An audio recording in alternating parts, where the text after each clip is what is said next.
ॐ गणपतये नमः। ॐ नमो भगवते वासुदेवाय। ॐ नमो भगवते वासुदेवाय। ॐ नमो भगवते वासुदेवाय। शान्ताकारं भुजङ्गशयनं पद्मनाभं सुरेशं विश्वाधारं गगनसदृशं मेघवर्णं शुभाङ्गं लक्ष्मीकान्तं कमलनयनं योगिर्भिर्ध्यानगम्यं वन्दे विष्णु भवभयहरं सर्वलोकैकनाथं। श्री हरि ओम हरि ओम हरि ओम। प्रिय दर्शक बंधु और श्रोता बंधुगण समस्त को आज मु सारस्वत प्रणाम जणाई आपण मानकु आज प्रबोधिनी एकादशी बा देवउत्थिनी एकादशी विषय किछि कहबाकू जाउछि। आपण माने समस्ते जानिछन्ति मासको दुईटी एकादशी पड़े, गोटे कृष्ण पक्षरे एवं गोटे शुक्ल पक्षरे। एथर कार्तिक मास चलीछि। कार्तिक मासर शुक्ल पक्षर एकादशी दिन को देवउत्थिनी एकादशी बा हरि प्रबोधिनी एकादशी मध्य कहा जाए। एही दिन कथारे अछि एही दिन प्रभु 4 मासर जोग निद्रा परे उठी थांती। आषाढ़ शुक्ल पक्ष एकादशी दिन माता लक्ष्मींकर अनुरोध क्रमे प्रभुंकर देवशयन एकादशी पालन करा हुए। माता लक्ष्मींकर मन रक्षा करिया पई प्रभु शयन करती 4 मास। अबा प्रभु कौन बा शयन करिवे, से जोग निद्रारे रहंती 4 मास पई। तापरे सबु प्रकार विवाह व्रत एभली मांगलिक कार्य माने बंद कर दिया हुए। आम भारत वर्षर नियम अनुसार यही जो 4 मास बा जहाको चतुर्मास्या कहा जाए, सेथिरे शास्त्र सम्मत भावरे कौन प्रकार बाहाघर व्रतघर आदि शुभकर्म मान करा जाए नहीं। किंतु कार्तिक मास शुक्ल पक्ष एकादशी दिन देवउत्थिनी एकादशी बा हरि प्रबोधिनी एकादशी जो दिन हुए, सही दिन प्रभु को ढोल घंट एवं घंटी बजाई उठे दिया हुए। माँ लक्ष्मी और विष्णु दुहिंकर कृपा मिले यही एकादशी मान कले। कारण प्रभुंकर श्रीहरिंकर अत्यंत प्रिय होची एकादशी व्रत एवं प्रभु जो खुशी पाती, माँ लक्ष्मी मध्य सही सब बेले खुशी पाती। सेथिପାଇଁ एकादशी व्रत कले उभय माँ और बापा दुहिंकर मिलित आशीर्वाद आमको प्राप्त हुए। कथारे अछि लक्ष्मी और गणेश को पूजा जाए दीपावली दिन। कारण प्रभु यही समय शोई थांते बा जोग निद्रा रे थांते। सेथिପାଇଁ सब शुभकर्म आरंभ करिया पई आम देश विष्णु को घंट शंख बजाई हरि प्रबोधिनी एकादशी बा देवउत्थिनी एकादशी दिन उठाई दिया हुए। एवं सही दिन उत्सव प्रभुंकर खुशी में उत्सव पालन करा हुए। यही दिन आ गोटे मध्य पर्व पालन करा हुए, जहाको कि कहते तुलसी विवाह। माने प्रभुंकर गोटे रूप शालग्राम रूप सहित माता तुलसी देवींकर विवाह अनुष्ठित हुए। से कथाटा परे कहबी। एबे आपण मानको कहे एही दिन आमे माने ତୁଳସୀ ମୂଳେ, ପିପଳ ଗଛ ତଳେ, ମନ୍ଦିରରେ ଅବା ଏଭଳି ଧାର୍ମିକ ସ୍ଥାନମାନଙ୍କରେ ଦୀପ ପ୍ରଜ୍ୱଳନ କରିବା ଉଚିତ। କାରଣ ଦୀପାବଳି ପରଠାରୁ ବା କାର୍ତ୍ତିକ ମାସ ସାରା ଆମେ ଦୀପଦାନ କରିଥାଉ। କିନ୍ତୁ ଯେଉଁମାନେ ମାସ ସାରା ଦୀପଦାନ କରିପାରନ୍ତି ନାହିଁ, ସେମାନେ ଏହି ଦିନ ଠାରୁ ପୂର୍ଣ୍ଣିମା ପର୍ଯ୍ୟନ୍ତ ଦୀପଦାନ କରିବା ଉଚିତ। ଦୀପଦାନ ମାନେ ଅନ୍ଧାର ଜାଗାମାନଙ୍କରେ ଆମେ ବସ୍ତୁତଃ ଆଲୋକିତ କରିବା ପାଇଁ ଅନ୍ଧାର ସ୍ଥାନକୁ ଦୀପ ଜଳାଇଥାଉ। ଏହାଦ୍ୱାରା ଆମ ପାଖରେ ଥିବା ନେଗେଟିଭ୍ ଏନର୍ଜି ମଧ୍ୟ ଦୂର ହୋଇଯାଏ। ମୋ ମତରେ ଆମେମାନେ ଅନାଥାଶ୍ରମ, ବୃଦ୍ଧାଶ୍ରମ, ହସ୍ପିଟାଲର ମନ୍ଦିର ଏଭଳି ସ୍ଥାନମାନଙ୍କରେ ମଧ୍ୟ ଦୀପ ପ୍ରଜ୍ୱଳନ କରିବା କଥା ଓ ସେଇଠି ରହୁଥିବା ଅସହାୟ କିମ୍ବା ରୋଗୀମାନଙ୍କ ପାଇଁ କିଛି ଉପହାର ବା ଖାଇବା ଜିନିଷ ଭେଟି ଦେବା ଉଚିତ। ଯେମିତି ଆମର ଓଡ଼ିଶାର ଡକ୍ଟର ଅଚ୍ୟୁତ ସାମନ୍ତ ବର୍ଷକୁ ଦିନେ ଆର୍ଟ ଅଫ୍ ଗିଭିଂ ଡେ ପାଳନ କରନ୍ତି ଏବଂ ଅସହାୟ ଓ ତଥା ରୋଗୀମାନଙ୍କୁ ନିଶ୍ଚୟ କିଛି କିଛି ଉପହାର ସହ ଖାଇବା ଜିନିଷ ମଧ୍ୟ ପ୍ରଦାନ କରିଥାନ୍ତି। ଏହି ଦୀପଦାନ କରିବା କାର୍ତ୍ତିକ ମାସରେ ବହୁତ ଶୁଭ ବୋଲି ମାନି ନିଆଯାଏ। ପ୍ରଥମେ ପ୍ରଭୁଙ୍କୁ ଉଠାଇବା ପରେ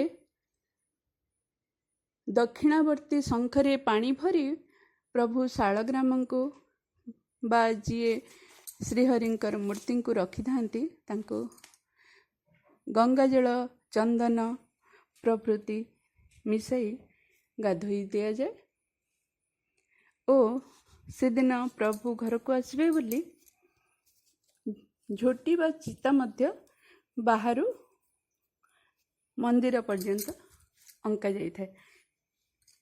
ଯେହେତୁ ଏକାଦଶୀ ଦିନ ଚାଉଳ ବ୍ୟବହାର କରିବା ଶାସ୍ତ୍ର ସମ୍ମତ ନୁହେଁ, ସେଥିପାଇଁ ଏହି ଦିନ ଗେରୁରେ ବା ଚୂନରେ ଅବା ମାଣ୍ଡିଆ ବାଟି ଝୋଟି ବା ଚିତା ଦିଆଯାଇଥାଏ। ତା ପୂର୍ବରୁ ଘର ବାହାର ଓ ଠାକୁର ଘର ସବୁ ଖୁବ୍ ଭଲ ଭାବରେ ସଫା କରାଯାଏ, ପରିଷ୍କାର କରାଯାଏ। ଆଗେ ବାହାର ପଟୁ ଭିତର ପର୍ଯ୍ୟନ୍ତ ଶ୍ରୀହରି ବିଷ୍ଣୁଙ୍କର ପାଦ ଚିହ୍ନ ମଧ୍ୟ ଦେଇ ସାରିଲା ପରେ ଭିତରକୁ ପାଦ ଚିହ୍ନ ଗୁଡ଼ିକ ଅଣାଯାଏ। ପ୍ରଭୁଙ୍କୁ ଉଠାଇବା ସମୟରେ ଲୋକମାନେ ଗୀତ ଗାଆନ୍ତି, ହେ ପ୍ରଭୁ ଉଠ ଉଠ, ଉଠ ହେ ମାଧବ, ଉଠ ଉଠ ହେ ଦେବ, ଉଠ ଉଠ ହେ ବାସୁଦେବ। ଏଇଭଳି କହି ଘଣ୍ଟ ଶଙ୍ଖ ବଜାଇ ତାଙ୍କୁ ପୂଜା କରାଯାଏ ଓ କୁହାଯାଏ, ପ୍ରଭୁ ଉଠ, ତମେ ବହୁତ ଦିନ ହେଲା ଶୋଇପଡ଼ିଲଣି। ଆମମାନଙ୍କର ଓ ସାରା ଦୁନିଆର ସମସ୍ତଙ୍କୁ ତୁମେ ରକ୍ଷା କରିବା ପାଇଁ ଏଥର ଉଠ। ଏହିଭଳି କହି ପ୍ରଭୁଙ୍କୁ ଉଠାଇ ଦିଆଯାଏ। ଆମ ଦେଶର ପରମ୍ପରା ସତରେ କେତେ ମହାନ, କେତେ ଉଚ୍ଚ। ନିଜ ସହ ବିଶ୍ୱର କଲ୍ୟାଣ ପାଇଁ ମଧ୍ୟ ପ୍ରାର୍ଥନା କରାଯାଏ। ସେଇଥିପାଇଁ ତ ଆମ ପରମ୍ପରାରେ କୁହାଯାଇଛି, ସର୍ବେ ଭବନ୍ତୁ ସୁଖିନଃ, ସର୍ବେ ସନ୍ତୁ ନିରାମୟା, ସର୍ବେ ଭଦ୍ରାଣି ପଶ୍ୟନ୍ତୁ, ମା କଶ୍ଚିତ୍ ଦୁଃଖ ଭାଗ ଭବେତ୍। ଏହି ଦିନ ଠାକୁରଙ୍କୁ ଅନ୍ୟ ଦିନ ପରି ପୂଜା ମଧ୍ୟ କରନ୍ତି ଓ କେହି ଏହି ଦିନ ମାତା ତୁଳସୀଙ୍କ ସହ ଶ୍ରୀହରି ବିଷ୍ଣୁଙ୍କର ଏକ ସ୍ୱରୂପ ଶାଳଗ୍ରାମଙ୍କୁ ମଧ୍ୟ ପୂଜା କରନ୍ତି। ଏହି ବିବାହକୁ ତୁଳସୀ ବିବାହ କୁହାଯାଏ। ତୁଳସୀ ବିବାହର କାହାଣୀ ମୁଁ ଟିକେ କହିଦିଏ। ପ୍ରଥମରୁ କହିଦିଏ ଯେ ଲୋକମାନେ ମନେ କରନ୍ତି ଜୀବନରେ ଯଦି ତୁଳସୀ ବିବାହ गोटे थर भी मनीष करे ताहेले ताको कन्यादानर फल मिले ओ प्रभु श्रीहरि विष्णु तथा माता लक्ष्मी मध्य एही थर एही पूजारे बहुत खुशी हुअन्ते ओ समस्त देवदेवींकर कृपा एही तुलसी विवाह कले मनीष को प्राप्त हुए। तुलसी एथर कहे तुलसी विवाह कथा आम पुराण रे वर्णना अछि वृंदावती नामक जणे राक्षस कन्या थिले। से राक्षस कुल रे जन्म नहीं थिले सिना से किंतु विष्णु भक्त थिले। तांकर बयस हेबा परे विवाह तांकर करि दिया हैला जलंधर नामक एक पराक्रमी राक्षस सहित। एमितिरे जलंधर बहुत बलियान थिले पराक्रमी थिले ओ वृंदावती को से एइथिपई विवाह करथिले जे वृंदावती उपरे देवकृपा थिला ओ आशीर्वाद थिला जे तांकर अशेष भक्ति और सतीत्व पाई से जहाको बाहा हेबे तांक स्वामींकर केही किछि भी क्षति करि परिबे नाही। जेतेबेले से तुलसी को विवाह कले तांकर आगरू तो दुष्ट बुद्धि थिला एथर गर्व आहुरी बढ़ीगला ओ से निजको अपराजय मने करि बसिले तथा देवता मानंकु ओ देवकन्या मानंकु अत्याचार करिबा आरंभ करदेले। सकल देवता तांक ठारे परास्त हेबा परे प्रभु महादेवंकु जलंधरंक सहित युद्ध करिया पे डाकिले। सेमानक अनुरोध क्रमे महादेव जलंधरंक सह युद्ध आरंभिले। बहुत दिन युद्ध चलिला। जलंधरर किछि भी क्षति केही भी करि पारलेनी। वृंदावतींकर अचल विष्णु भक्ति ओ सतीत्व जलंधरंको अत्यंत रक्षा कवच रूपे रक्षा करुथला। जलंधरर जेतेबेले कोनोसी भी क्षति केही करि पारलेनी सेतेबेले सब देवता मिसी परिशेष रे श्री हरि को एथिपई उपाय पचारले ओ बहुत समय विचार विमर्श करिया परे समाधान बाहरला जे निजे प्रभु श्री हरिंकर द्वारा वृंदावतींकर सतीत्व भंग करा जाऊ एवं एही दायित्व प्रभु श्री हरिंक रूपे जेतेबेले दियागला प्रभु खूब विरस हेले कारण वृंदावती तांकर परम भक्त थिले और से वृंदावती को एभली अनुचित वृंदावती सह एभली अनुचित आचरण करिया पई बिल्कुल राजी नथिले। तथापि परिशेष रे प्रभु श्रीहरि विष्णु विरस मनरे जलंधरंकर ही रूप धरी वृंदावती पाखरे जाई पहुँचिले। हठात स्वामी को देखी माने जलंधर वेशधारी श्रीहरि विष्णु को देखी वृंदावती विष्णु पूजन जागा छाड़ी उठी आसिले ओ तापरे प्रभुंक द्वारा ही तांका सतीत्व भंग होइथला। एहा परे परे ही जलंधरंकर मृत्यु होइगला। एक कथा जानिबा परे वृंदावती खूब कोप कले कहले प्रभु मु तुमर एते बड़ भक्त किंतु तमे एते कपटी मो सह एभली आचरण कल मु तुमको एथिपई केबे भी क्षमा करिबि नहीं। तमर हृदय कठोर पाषाण भलिया केमती मो पई होइगला सेथिपई मु तुमको हे मोर आराध्य देवता मु तुमको कहूची तमे पत्थर हो जा। ତତ୍କ୍ଷଣାତ୍ ଶ୍ରୀହରି ବିଷ୍ଣୁ ସେଇଠି ପଥର ହୋଇଗଲେ ଭକ୍ତର ସମ୍ମାନ ରକ୍ଷା ପାଇଁ। ତାପରେ ସବୁ ଦେବତାଙ୍କର ଆକୁଳ ବିନତି ପରେ ବୃନ୍ଦାବତୀ ତାଙ୍କୁ ଶ୍ରାପରୁ ମୁକ୍ତ କଲେ ସିନା ପ୍ରଭୁ ନିଜର ଭକ୍ତର ସମ୍ମାନ ରକ୍ଷା ପାଇଁ ଶାଳଗ୍ରାମ ରୂପରେ ଗୋଟିଏ ରୂପ ନେଇ ସେହି ଦିନଠାରୁ ରହିଲେ ଓ ପୂଜା ପାଇଲେ ଏବଂ ସେ ବୃନ୍ଦାବତୀଙ୍କୁ କହିଲେ ଯେ ତମେ ଏଥର ଶାନ୍ତ ହୁଅ, ମୁଁ ତମର ଅଭିଶାପ କ୍ରମେ ଏଇ ଆଜି ଦିନଟି ଶାଳଗ୍ରାମ ରୂପରେ ପୂଜା ପାଇବି। ସଂଯୋଗବଶତଃ ସେଇଦିନ ହିଁ ଦେବଉତ୍ଥିନୀ ଏକାଦଶୀ ଥିଲା। ସେଇଥିପାଇଁ ସେଇଦିନ ହିଁ ପ୍ରଭୁଙ୍କର ଶାଳଗ୍ରାମ ରୂପଙ୍କୁ ତୁଳସୀଙ୍କ ସହ ବିବାହ କରାଯାଏ। କାରଣ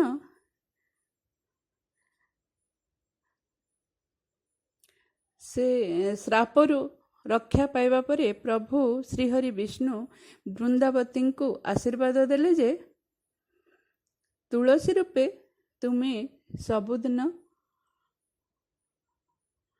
ମୋର ମୁଣ୍ଡ ଉପରେ ପୂଜା ପାଇବ। ମୁଁ ଶାଳଗ୍ରାମ ରୂପରେ ଯେଉଁଠି ରହିବି ମୋ ମୁଣ୍ଡ ଉପରେ ତମେ ତୁଳସୀ ହୋଇ ରହିବ। କାରଣ ତମେ ମୋର ଭକ୍ତ ଏବଂ ମୁଁ ତୁମର ଆରାଧ୍ୟ।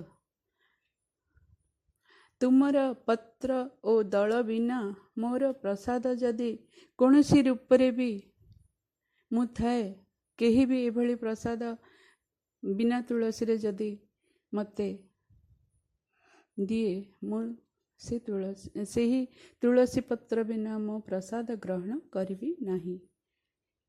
କାରଣ ଏହା ପରେ ପରେ ହିଁ ବୃନ୍ଦାବତୀ ସତୀଦାହ ପ୍ରଥା ଅନୁଯାୟୀ ନିଜକୁ ସତୀ କରିଥିଲେ ଏବଂ ତାଙ୍କର ଭସ୍ମରୁ ପ୍ରଭୁ ତାଙ୍କୁ ତୁଳସୀ ରୂପରେ ଗୋଟିଏ ବୃକ୍ଷ ରୂପରେ ଗଠନ କରିଥିଲେ ଏବଂ ଏହି ତୁଳସୀ ଗଛର ଉତ୍ପତ୍ତି ପରେ ବୃନ୍ଦାବତୀ ଘରେ ଘରେ ତୁଳସୀ ଦେବୀ ରୂପେ ପୂଜା ପାଇଥିଲେ। ସେଥିପାଇଁ ଯେହେତୁ ତୁଳସୀ ବିନା ପ୍ରଭୁଙ୍କର ଶ୍ରୀହରି ବିଷ୍ଣୁଙ୍କର ଭୋଗ ହୁଏ ନାହିଁ, ସେଥିପାଇଁ କୁହାଯାଏ ଓಂ ମହାପ୍ରସାଦ ଜନନୀ ସର୍ବ ସୌଭାଗ୍ୟବର୍ଦ୍ଧନୀ ଆଦିବ୍ୟାଧି ହରା ନିତ୍ୟಂ ତୁଳସୀତ୍ୱଂ ନମସ୍ତୁତେ। ଯଦିଓ ତୁଳସୀ ପତ୍ର ବିନା ଏକାଦଶୀ ଦିନ ପୂଜା ହୋଇପାରିବ ନାହିଁ, ତଥାପି ବି ତୁଳସୀ ପତ୍ର ଏକାଦଶୀ ଦିନ ତୋଳିବା ପାଇଁ ମନା କରାଯାଏ। କେହି କେହି ଦ୍ୱାଦଶୀ ଦିନ ତୋଳିବା ପାଇଁ ମନା କରନ୍ତି, କିନ୍ତୁ ଆଗରୁ ତୋଳି ଆଣିକି ରଖାଯାଇଥାଏ ଏବଂ ତୁଳସୀ ବିବାହ ଦିନ ବା ପ୍ରବୋଧିନୀ ଏକାଦଶୀ ଦିନ ତଥା ସମସ୍ତ ଏକାଦଶୀ ଦିନ ପ୍ରଭୁଙ୍କର ଭୋଗରେ ଏହି ତୁଳସୀ ପତ୍ର ଲାଗେ।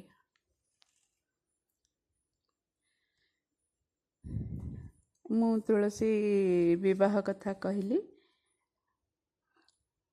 ଏବଂ ପ୍ରବୋଧିନୀ ଏକାଦଶୀ କଥା ମଧ୍ୟ କହିଲି।